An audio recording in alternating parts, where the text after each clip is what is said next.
நம்ம இன்றைக்கி அதுரு சேனலில் கோவக்காய் மெழுகு வரட்டினதுன்னு சொல்லுவாங்க. கோவக்காய் வறுக்கிறது எப்படி பண்ணுறதுன்னு பார்க்கலாங்க வாங்க. கோவக்காய் வறுக்கிறதுக்கு 1/2 கிலோ கோவக்காய் எடுத்து வச்சுருக்கேன். அதையே எப்படி கட் பண்ணுறதுன்னு பார்க்கலாம் வாங்க. கோவக்காய் இப்படி நீளமாக கட் பண்ணி எடுத்துகிட்டு வந்திருக்கேன். எண்ணெய் கத்திரிக்காய் மாதிரியும் போடலாம். இன்றைக்கி நான் இப்படி தான் வைக்க போகிறேன். நான் இதில் உப்பு எடுத்து வச்சுருக்கேன். மிளகாப்பொடி 1.5 ஸ்பூன் எடுத்து வச்சுருக்கேன். 1/2 ஸ்பூன் மஞ்சள் எடுத்து வச்சுருக்கேன். இது எல்லாத்தையும் மிக்ஸ் பண்ணி பெரட்டி வச்சிடலாம். ஒரு 10 நிமிஷம் ஊறட்டும்.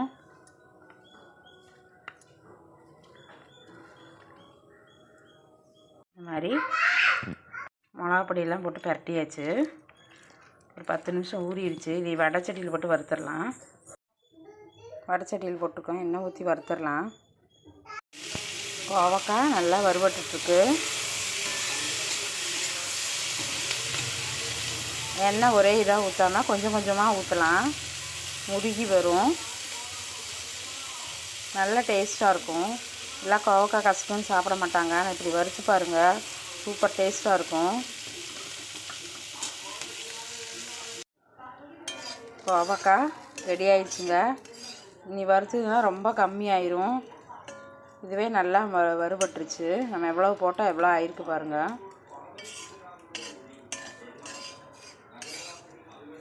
வேறு பவுலில் மாற்றிடலாம். கோவக்காய் பொரியல் ரெடி ஆயிடுச்சு. இப்படி வறுத்து பாருங்கள், சூப்பராக இருக்கும்.